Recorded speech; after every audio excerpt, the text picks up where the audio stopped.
दोनों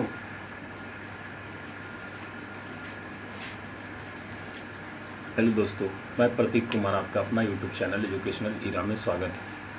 आज मैं फिर आपसे फिजिक्स का टॉपिक ऑप्टिक्स का पार्ट 4 लेकर आपके सामने हाजिर हूँ, जिसमें हमको पढ़ना है गोलीय दर्पण के द्वारा प्रतिबिंब बनाने के कुछ नियम हैं।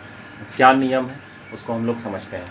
तो उसके 3 नियम हैं, जिसमें हम पहला नियम समझते हैं कि यदि प्रकाश की किरण मुख्य अक्ष के समांतर हो तो परावर्तन के बाद यह फोकस से गुजरती है या गुजरती हुई प्रतीत होती है।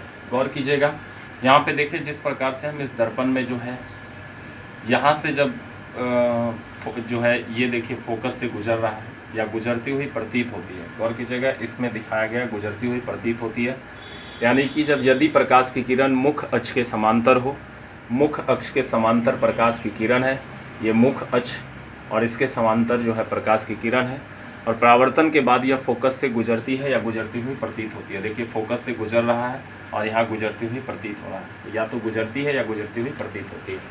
दूसरा बिंदु कह रहा है कि यदि प्रकाश की किरण फोकस से होकर गुजरती है या गुजरती हुई प्रतीत होती है तो परावर्तन के बाद मुख्य अक्ष के समांतर हो जाती है। गौर कीजिएगा, यहाँ पे जैसे ही यह मुख्य अक्ष है और इसके जैसे ही परावर्तन हुआ, परावर्तन के बाद यह मुख्य अक्ष के समांतर हो गया। यहाँ से आया प्रकाश, उसके बाद यहाँ से रिफ्लेक्ट होकर ये मुख्य अक्ष के समांतर हो गया, और देखिए यहाँ फोकस है। उसी प्रकार से यहाँ भी गुजरती है, गुजरती हुई प्रतीत होती है। देखिए मुख्य अक्ष है, प्रिंसिपल एक्सिस है, और जैसे ही यहाँ से यह जो गुजरने के बाद जो है ये देखिए आर जो है ये इसके समांतर हो गया। यहाँ से देखिए प्रतीत हो रहा है फोकस। अब कह रहा है तीसरा बिंदु कि यदि प्रकाश की किरण वक्रता के अंदर यानी सेंटर ऑफ कर्वेचर से होकर गुजरता है या गुजरती हुई प्रतीत होता है तो परावर्तन के बाद उसी दिशा में वापस लौट जाती है। गौर कीजिएगा, काफ़ी इंपॉर्टेंट बिंदु है ये कि जैसे ही देखिए यहाँ से प्रकाश जो है चलने के बाद फिर यहाँ से रिफ्लेक्ट होकर उसी दिशा में वापस लौट रहा है।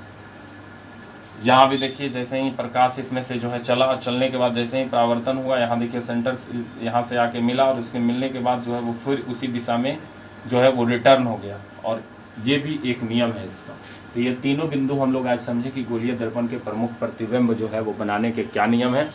कल हम लोग पढ़ेंगे कि अवतल दर्पण के मुख्य अभिलक्षण क्या है और उससे बने प्रतिबिंब में क्या क्या लक्षण होता है और कैसे हम लोग पकड़ पाएंगे। दूसरी बात, जैसे उसमें कि फोकस दूरी पे अगर रखा हुआ हो या फिर फोकस दूरी और पी के बीच में अगर रखा हुआ हो, ध्रुव के बीच में अगर कोई वस्तु रखा हुआ हो, उसका प्रतिबिंब कहाँ बनेगा, इसके बारे में हम लोग डिस्कस करेंगे अगले वीडियो में। और ये पार्ट 4, इससे पहले आपको पार्ट 3, पार्ट 2, पार्ट 1 का भी लिंक डिस्क्रिप्शन में मिल जाएगा। और तब तक के लिए बाय, थैंक यू, जय हिंद, जय भारत।